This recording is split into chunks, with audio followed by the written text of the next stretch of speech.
Welcome back to a podcast. a podcast of mysteries and noodles. That's right. Mysteries and noodles. I like that one. Mm-hmm. Another episode title maybe one day. Welcome back, everybody. Hopefully you've had a wonderful week waiting on the edge of your seat. For the next chapter. That's right. Even though not much exciting happened at the end of last episode, I suppose. No. Waiting on the edge of the seat to see if Mel actually got a long rest. She did. And to see Surprise. how Marv's sanity holds up till morning. Till a night of sleep, yeah. Yep. But yes, thank you. We've been enjoying using NPC names and stuff like that, so feel free to leave us a comment wherever you want to leave a comment. Yeah. If you guys want to see that. We've got a list going, so it's been pretty fun. And I think we'll just jump into the episode here pretty quick, so don't forget to shout a review or a like or whatever if you want, and we greatly appreciate it. Yes, we do. All right. The Daughter, are you ready for your recapping? Recapping. The recapping. Has begun. Boom, boom, boom. Boom, boom, boom. Boom,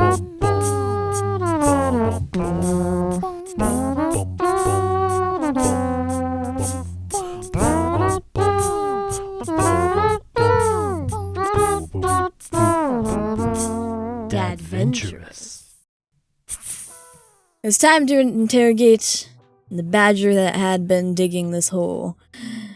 Badger. Or Mr. Beaver, as I liked to call him. Through a few persuasive methods, me and Mama Gloomrage had managed to get out what they'd been doing. Creating parts and machinery and in some weapon-like fashion, and sending it up to who knows where in the Skyline. Except I do know where, as I figured out that there is a warehouse at the other end of the gondola.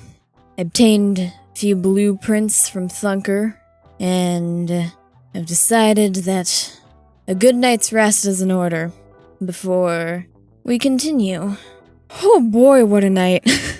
Yeah, you're not kidding. That was a lot. You almost died. I did almost die, didn't I? Trust me, doing the real thing's not fun. I could assume that. I think I kind of stand up, brush myself off. Well, Marv, today we head back up. I'm not exactly looking forward to that prospect, but it must be done. And I think at that moment, you kind of start hearing, you wake up, you're in this like little side cave room area of the lower parts of Hazetown, down in the underground, and Down in the underground, sorry. I think you start hearing commotion, like, not in a bad way, but like a lot of people, a lot of voices, and as you guys kind of get up, and there's like a little curtain blocking a little side room where you had a bed. Yeah. And you go out and you kind of follow the sound of the voices, and pretty soon you find yourself overlooking like a mess hall. Oh. And, Harry Potter style, you go out and there's just like hundreds of ogres and a couple other, creatures occasionally, but mostly ogres, sitting at massive tables in this mess hall room. And the food smells so good. It's amazing. That seems to be a theme here in Hazetown. It is. And you guys make your way in, and you see Mama Gloomrage, not at a throne or in a golden gleaming armor or anything like that, but hunched over a massive grill over a fire. And she's just like flinging sausages up. And you see a bunch of other ogre cooks too. It's not just Mama Gloomrage. This is like a family tradition thing. Aww. There's people making eggs. There's people making drinks. There's this whole production line of these massive ogres. And Mama Gloomrage sees you come in, and she's like, "Oh, Mel, good morning. Good morning. I got a plate coming up just right now." And they you see that a bunch of people are already eating, but it's like a process. And so she throws down this plate in front of you, and it's like a literal pile of food. On this plate, there's like so many sausages and eggs and potatoes, way more than you could possibly eat. I have a question. Did you forget to size it down again, or is this sized down? No, this is not sized down. Oh, okay. You get ogre servings here in Haystown. Sounds great. And it's like she puts the pile down in front of you, and it's like the plate is as wide as it is tall of food. It's like 12 inches of food. Yep. I think I kind of just stare at it and go, well, I know I'm not going to be hungry this morning. Marv pipes up and he's like, I mean, you can always save some for later. No, leftovers. Leftovers. I like leftovers. I think Mel's like, though her normal like meal without something extra is like the noodles at Marlock's Noodle House. I think anytime she like does go to a different spot for a full-on meal, I think there's almost always some leftovers that she just brings back and just has in her apartment as like just in case. And that's my lifestyle. Okay. I think I dig in. You dig in. So you dig in. It's delicious, and you get about a third of the way through, and there's still that much food left. I think Mama Gloomrage would come over. She'd like give you a little metal tin kind of Tupperware style thing with a little snapping lid, and she goes, here you go, that's for you to go if you need. And thank you. Thank you. We owe you a lot, Mel Ashgrave, and you're always welcome around here. If you ever need to come back to Haystown, just tell 'em Mama sent you. Hey, and thanks for getting me further along. And she goes, oh, wait, I have something for you. Hang on. She runs away, and she starts digging through some stuff. I just start spooning the plate into the tin. Marv's licking his proverbial sword lips at this leftover potential. I just give him a sausage. Yeah. Put it down and it absorbs in. Oh, that's good. She comes over a little bit later, and she gives you a little baggie. Like a to-go baggie. But she goes, you got pretty messed up in that fight last night, and I thought these might help. So she's going to give you a couple potions. Her version of them, which are little tin flasks of questionable liquid. But you already had one of these, and it was good. But she did size these ones down a little bit. Oh, okay. That's nice. So I'm going to say that you can have 3 minor, like normal healing potions, and 1 greater that she throws into this little pack for you. Thank you. This will certainly come in handy. I don't think I've had any healings. You haven't much. Nope. This is the first time you've come across somebody who has kind of given you that opportunity. Yeah. She also pats you on the back, and then pretty soon she goes off and does her own thing. She starts talking with other people, and then Thunker Gloomrage comes over, and he goes, You were Mel, right? Yeah. I just wanted to say thanks one more time. No, it's all right. Just glad to get you out of there. I hope that ring comes in handy. Yeah, it'll be fun to try out. Well, I don't know what your plan is for today, but I just want you to know that we're gonna post up guards around the forge, and we're gonna make sure that gondola isn't used by people who aren't supposed to use it.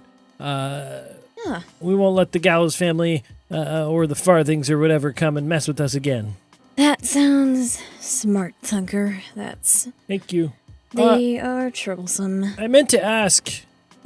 And he kind of like pulls you off to the side. Mama told me that you're looking for someone. You're on like a kidnapping mission. Yeah, I have a missing persons case. It's gotten a lot bigger than I expected. Do you mind me asking who? You probably wouldn't know her. Jessa Cass. Jessa? I don't know Jessa, but I've met Lena. You've met Lena? Yeah, we've done some dealings before. I've made some things for her and her. Right, for her little what you call him? The Night Watch. And he goes, oh, okay, so you do know more. You're quite the investigator. Well, if you see Lena again, tell her I'm sorry I wasn't able to help her out last week.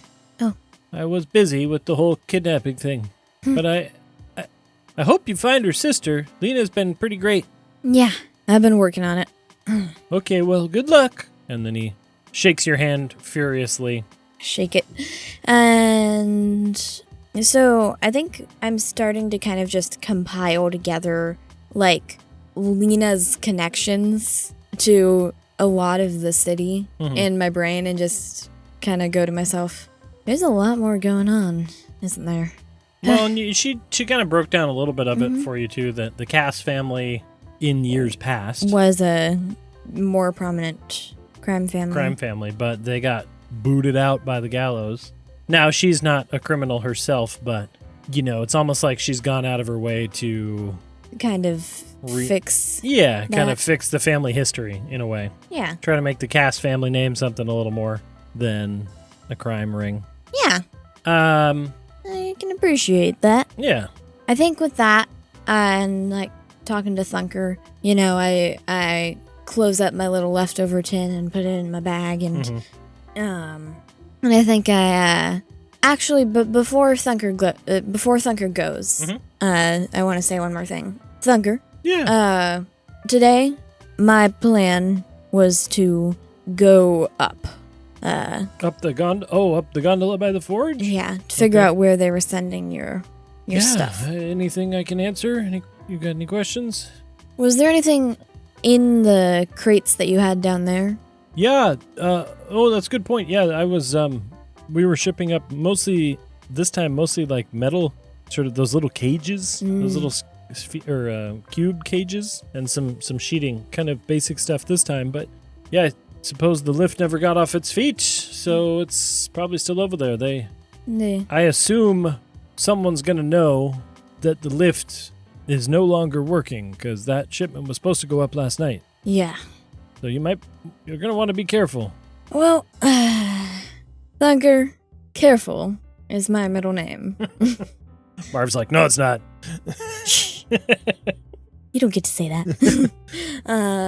But yeah, I think I wanted to let him know that. Okay. But yeah, he's like, yeah, they just kind of kept me putting stuff in crates, so I don't know exactly where it goes, but I can tell you it goes up to the Skyline. That's all I know. Hey, well, that's a basis. Yeah, I think I'd kind of just finish gathering up all of my stuff, saying thank you to Mama Gloomrage, and kind of just finishing up what I want to do here in Hazetown. And you can finish up. You kind of go about your way, get goodbyes from a couple of the ogres. A lot of your back is probably sore from all of the hearty slaps on the back that they like to give. Oh, yeah. And you are able to make your way towards an up place. Mama Gloomrage shows you back up into like the war room area. Huh. And as you come back up into this dome, you can see through the glass windows again. Still very thick fog today, but maybe because the streetlights are now lit, maybe it's just the positive attitude. Feels a little less oppressive than yesterday. Yeah. And the pathway towards the forge is open, and it is covered with guards. Oh. Yeah. So they got on this. All right. I think I'd want to head towards the forge, just kind of after, finishing up. I'd head on to my next lead, what I have. Okay. You start to head over to the forge. Periodically, I think you still come into situations where you hear a growling in the mist, and one of the guards will blow a little horn, and a couple guards will come over and they'll fight gloamspawn and then go back to their post. This is still an area that's you haven't solved that by any means, but for whatever reason, it seems like the gloamspawn that accumulate in the lower sections of Mirelight, Hazetown's just got it bad. No. I think part of the thing that you probably notice with Hazetown too is this is an older section of this kind of original city, and there's not really a lot of skyscrapers over here. Yeah. This is mostly a once wealthy neighborhood, now a rundown ogre town. There's not really the tall buildings. No, there's a couple, going up towards the river, it gets a little taller, and then once you cross the river, you got the skyscrapers. So you can gather that this gondola is going to move up at a pretty good angle. And also, it makes sense why maybe nobody would have noticed it, because it's coming to a part of the city where There's not a lot going on. Mm-hmm. You make your way over. A couple, ogres give you the nod as you go by. You make your way back to the forge, and you go in. There's a bunch of guards, and again, the forge is alight. Thunker's back eating breakfast right now, but there's other workers in here too. It's not just Thunker. Now that they've taken the forge back over, there's some assistants and things like that. Yeah. A bunch of them are like taking the crates out and pulling the metal stuff back out, clearing the lift, getting it. even kind of like maybe reheating, throwing them into like molten metal so they can turn it into stuff they want to, not just not throw it what was away. happening here. Mm-hmm. And so, and then you see the back door is open with a couple more guards, and the gondola is there. All right. I think I go up to the gondola, and I know how these work. Mhm. Is this one like more like Brixie's, where it's the storage, or where it's like the big one? Yeah, it's more like the freight one, not the one that goes up from Mud Market. Mm-hmm. So yeah, it's pretty big. It's not as big as Brixie's. Brixie's can like send up like vehicles. Mm-hmm. But it's decent sized for sure. Yeah. And it could hold a lot of crates. On the inside, can you do an investigation check? Oh boy. Yeah. Wow, a 10. A 10. Okay. It's hard to tell too much, but you do see a little call dinger like you did in one of the other ones back in the day. Okay. That in the corner you see, it's like a pull string basically. Yeah. And you could pull it down, and in theory that would Like a send a message up. Okay. Yeah. Oh. One of the guards leans in. He's like, you going up? Mama told me you were coming. Yeah. Yeah, my goal was to go up and see where this leads. Good luck. He slaps you on the back. I've For like the 12th time. gotten too many of these this morning. I feel like there'd usually be people going up. So like, there's nothing espionagery that I can do about this.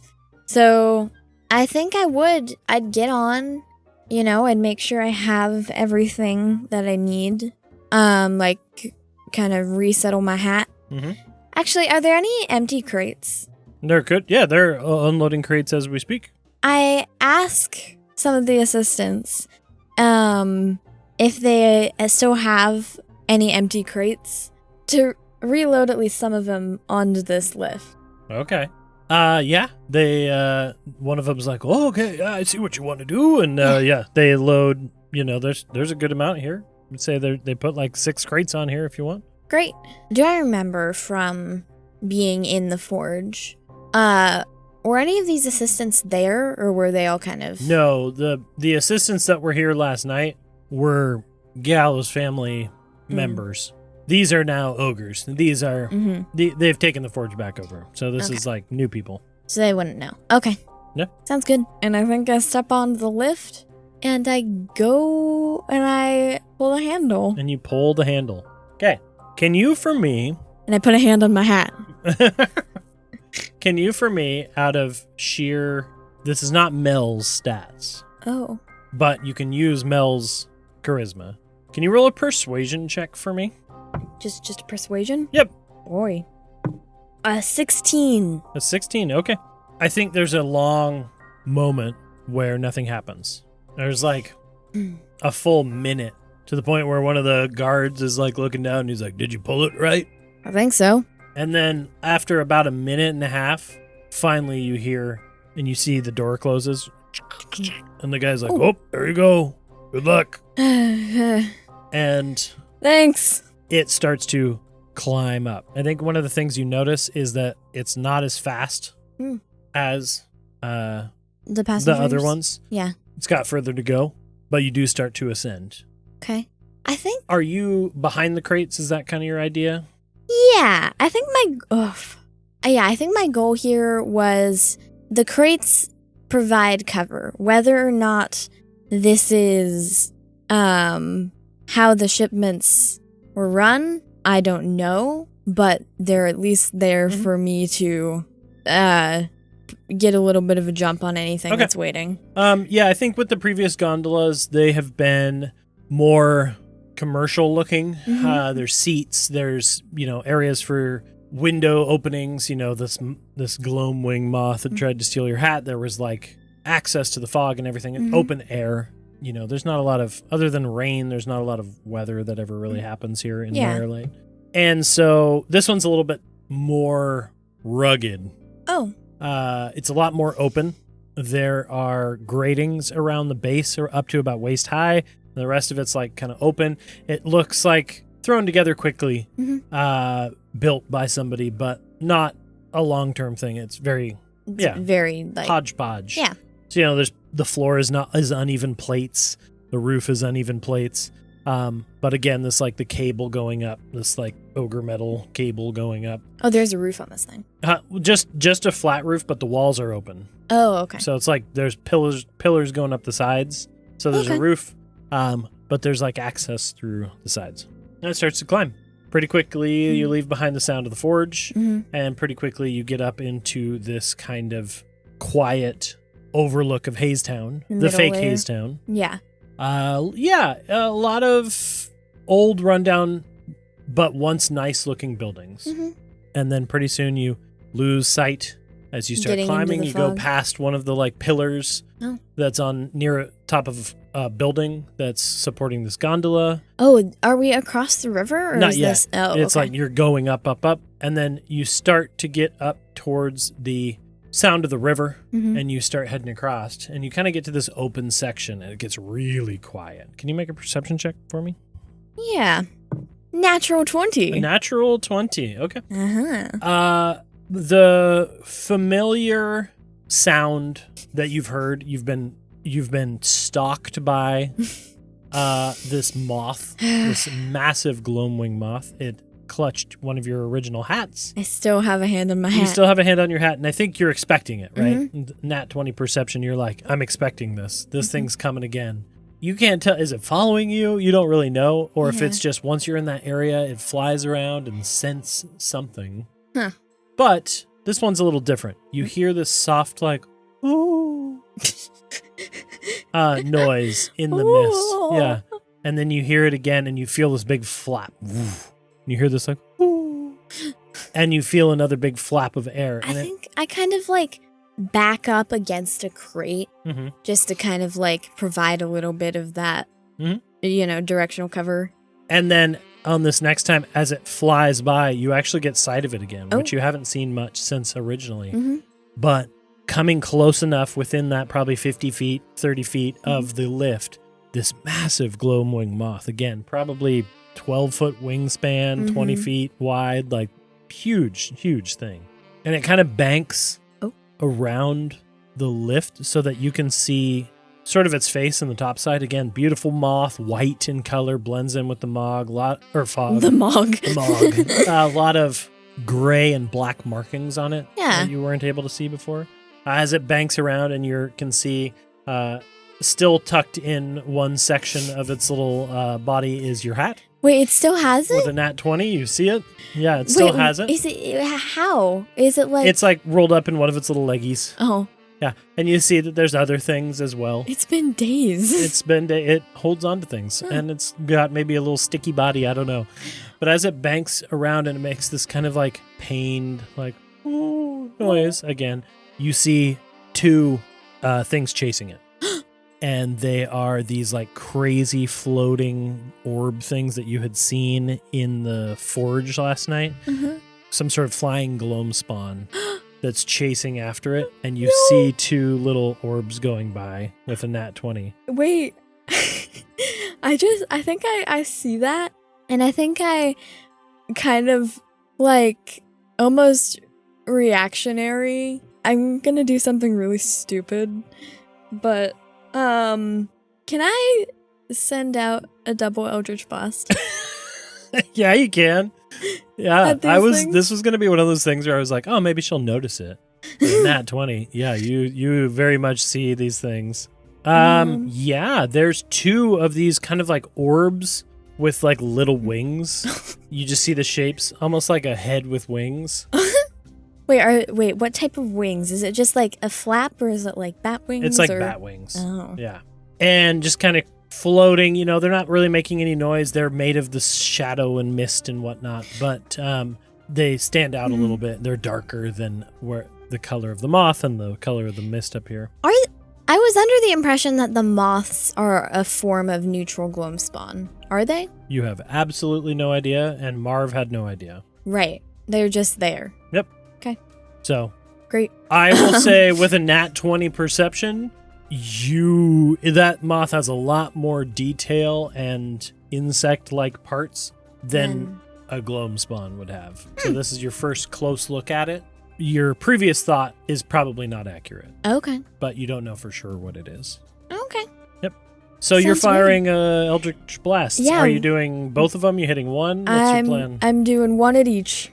So is this the boomerang thing you were talking about again? Okay. This is the boomerang. Go ahead and launch that Eldritch Blast. Marv's like, we doing this? Yeah, we are. Okay, one hand on your hat, the other hand on your sword. First one is a nat 1. Okay, so that one swings wide and goes for a miss. Second one is a 16.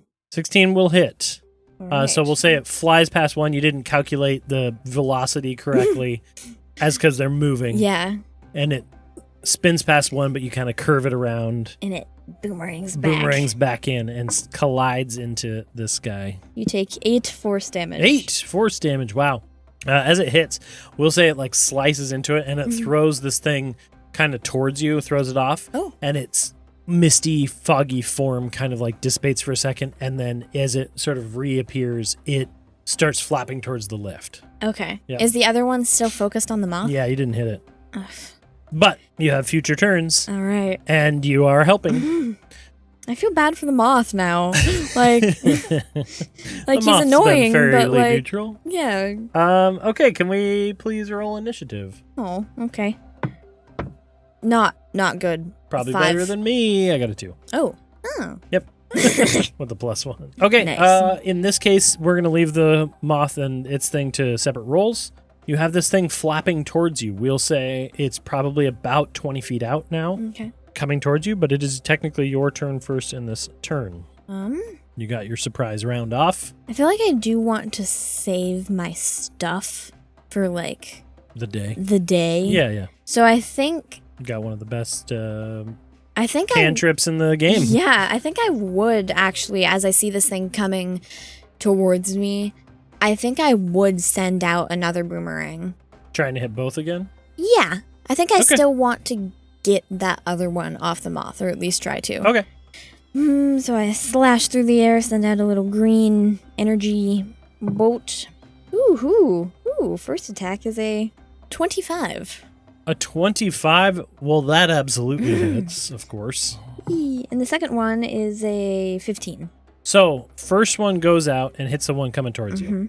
And then this green blade carves through the air. And I like to think it's like this thing is, the moth is circling around the lift.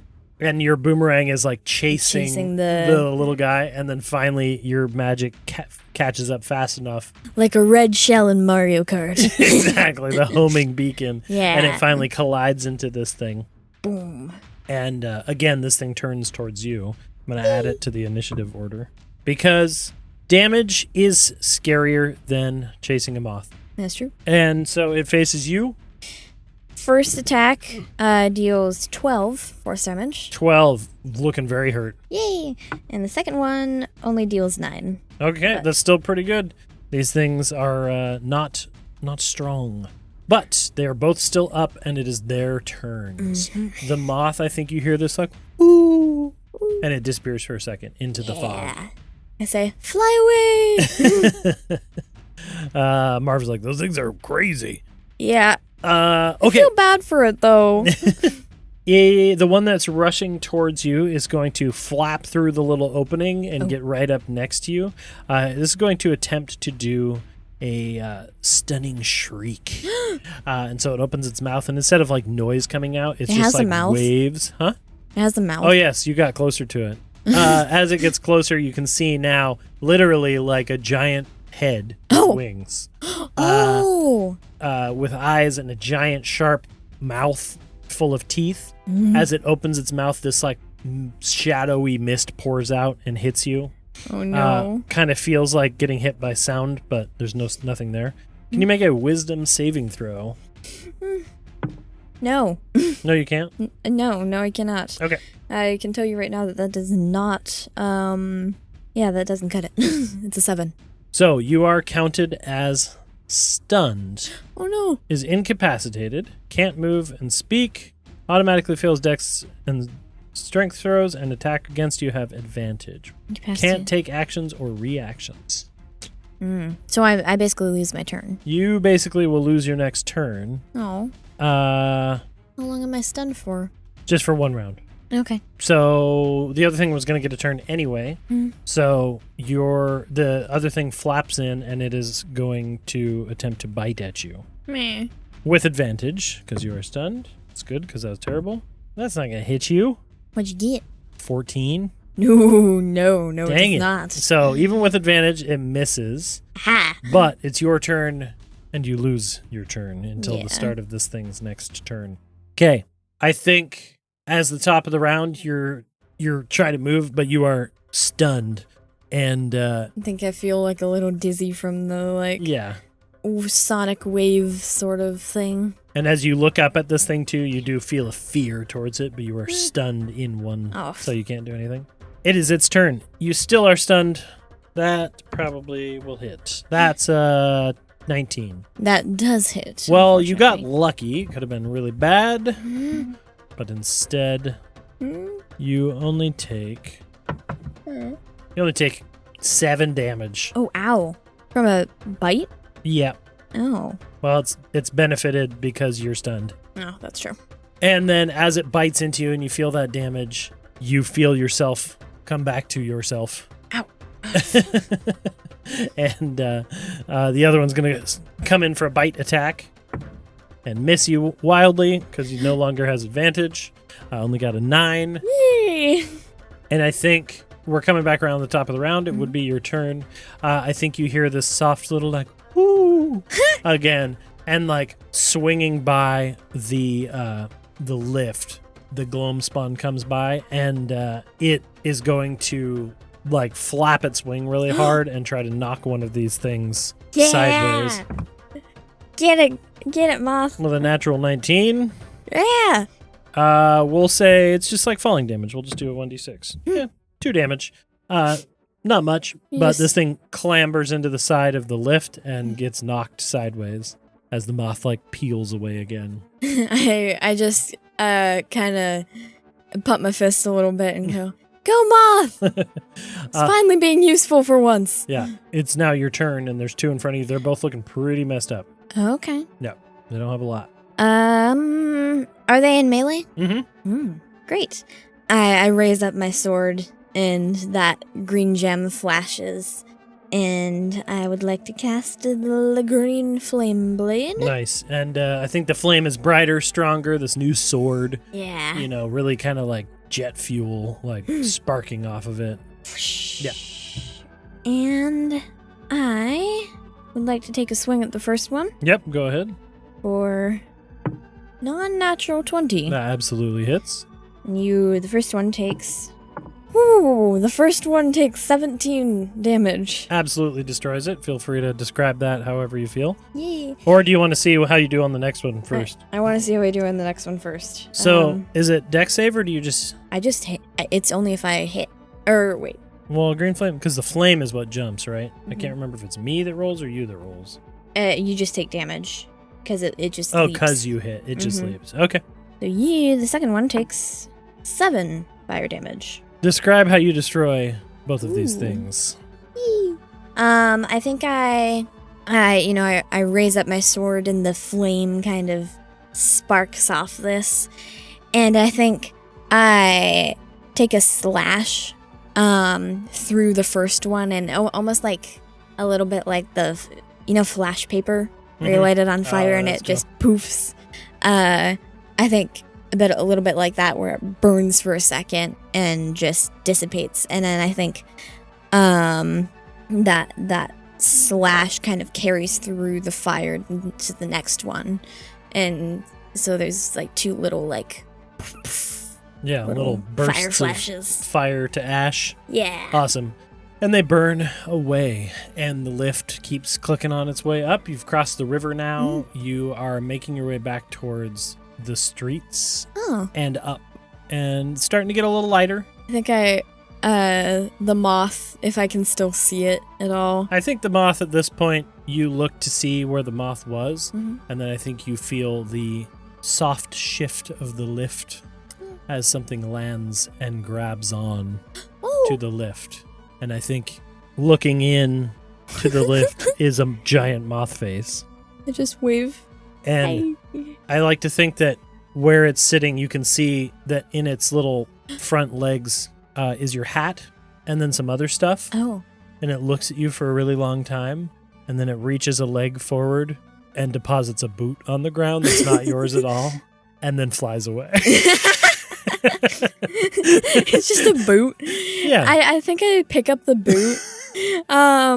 Is it like... I would like to investigate the boot. Go ahead and investigate the boot. Like, is it old?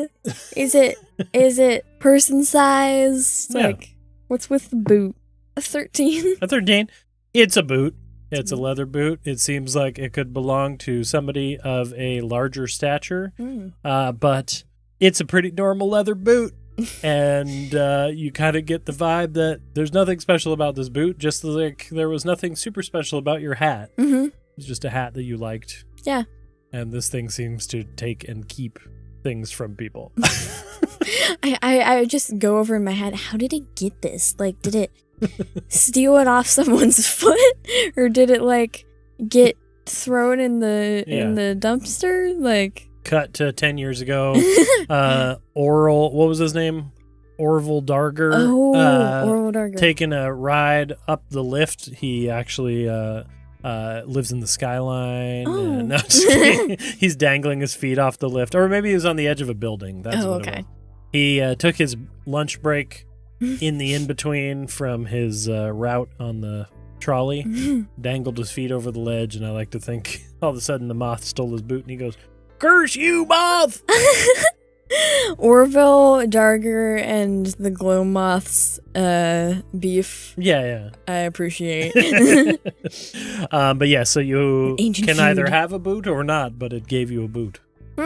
Marv's like, I really don't know what to say about that whole situation. I just open a crate and drop the boot in. Just say, maybe we'll come back to it later. All right. I think that thing likes you or something. Maybe. I don't know. I'm not sure, but that was very nice of you. Yeah. I felt bad for it. Nobody likes getting chased by gloamspawn. Kind of stupid, though, because we're going to go fight more stuff, and you got yourself hurt already. I just like your opinion. Yeah, well, I'm still going to say it anyway. and the lift Can't shut you up, I suppose. clicks up. I think after a while, again, it gets lighter. You're coming back up into Skyline. You can start seeing further, like we talked about. But you're starting to go up kind of on the edges of town. You're not in the same area where the bridges were and the market and MMCD office and High Street and stuff like that. You're coming into a low part of the Skyline. Okay.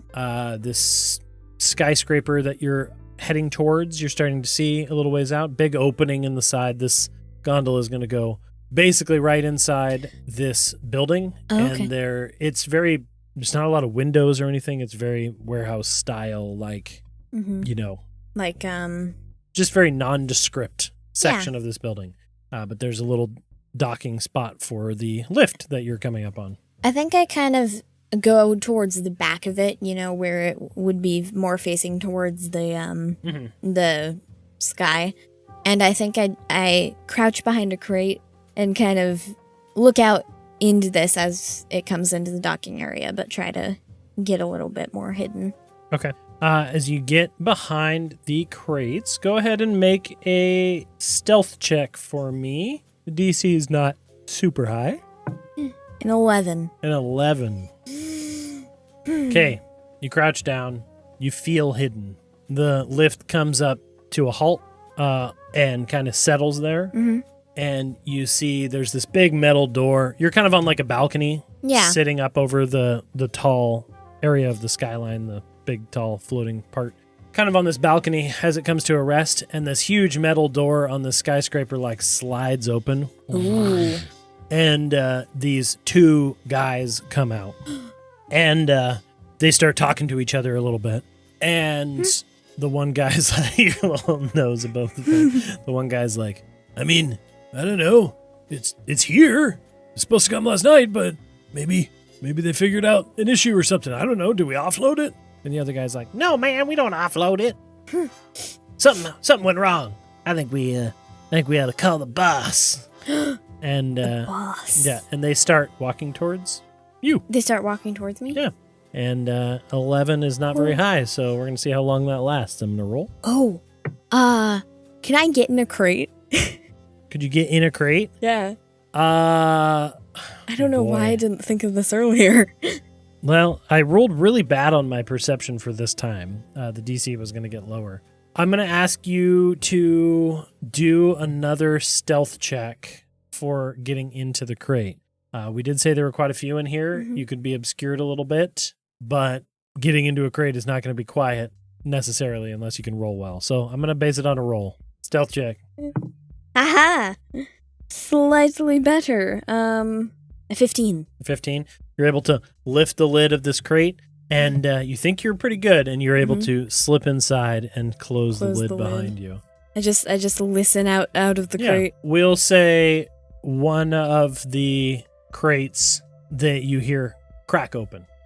And the guys are like, one of the guys is like, wait, it's not very full, kind of almost empty. And the guy's like, well, I don't know, maybe they had a forge problem or something. Like, let's just get them inside and then we'll call the boss. Yeah. And they start trolleying these crates into this warehouse. Okay.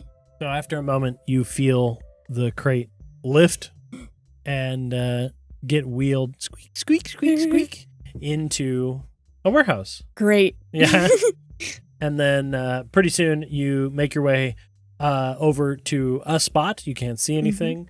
And then you feel the celebratory lump on the ground as you are deposited. You roll off to the side. All right.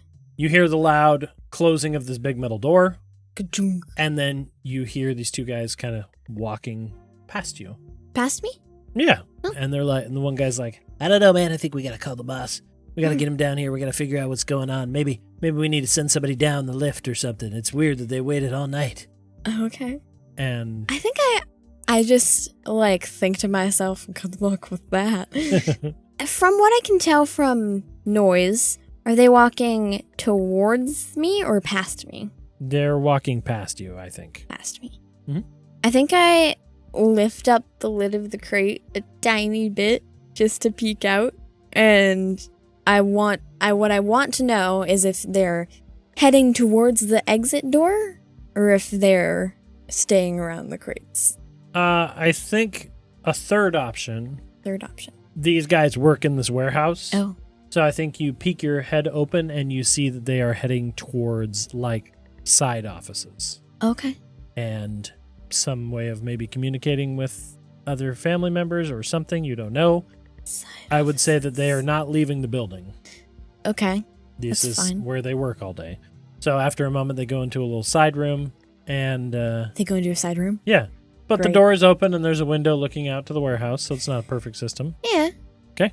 I think I'd once they go in, I think I want to try and get out of the crate. Okay. Maybe I want to stay behind some of these, but I want to move towards the exit door. Okay, I'll give you advantage, but another stealth check, please. They are not in the room. They're not paying a ton of attention necessarily to the crates right now. 17. 17, okay. You were able to easily get out. And Marv's like, well, you're usually pretty bad at this. Hey, don't jinx it. I'm trying my best. And you find yourself in a pretty big, warehouse retrofit of this skyscraper. Kind of like you would imagine a parking garage.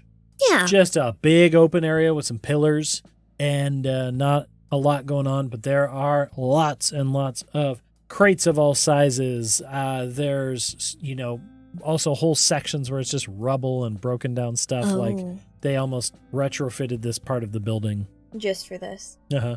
Okay. And you're in a far over edge spot of the Skyline, so it was a little weird. Lit mostly by artificial energy lights and things like that. It would be really dark if the lights went off, so Okay. even in the middle of the day. Okay.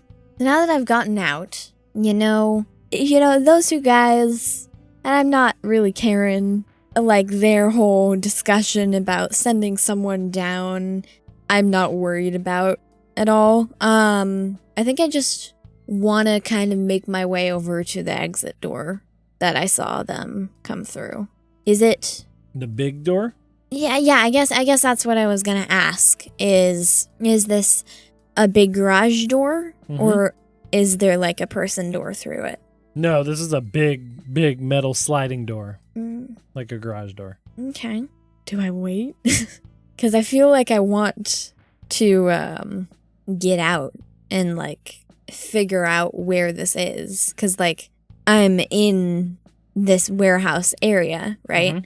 But all I can see right now are the side offices in this big warehouse area, and then the exit door, which is closed right now. And my goal was to figure out, like, where does this go? Well, the door you came through goes back down. Well, yeah. So, you know what I mean? Like, I'm not sure are you trying to look around to find an exit? Yeah. Okay. That's what I meant by the exit door, not the door. Yeah. Oh, I see. Make an investigation check. Second nat 1 I've rolled on this dice.